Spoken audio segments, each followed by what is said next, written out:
il y a eu un numerus clausus qui a posé problème et qui a commencé à être amélioré, si on peut dire. Si je me souviens bien, c'était avec Marisol Touraine sous le quinquennat du président Hollande. Et on a commencé à ouvrir un petit peu plus le numerus clausus pour faire ce qu'on appelait un numerus avertus. Aujourd'hui, les médecins en quantité sortent, mais l'orientation ne se fait pas forcément là où sont les besoins.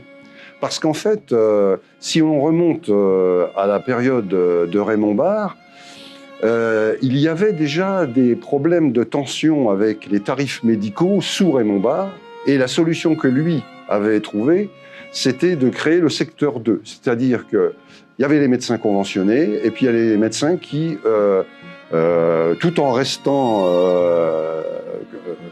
conventionnés, avaient également un secteur 2, c'est-à-dire qu'ils pouvaient donner des tarifs libres.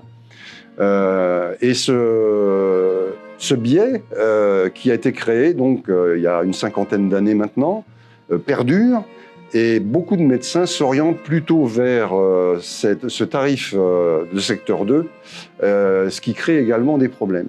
Voilà.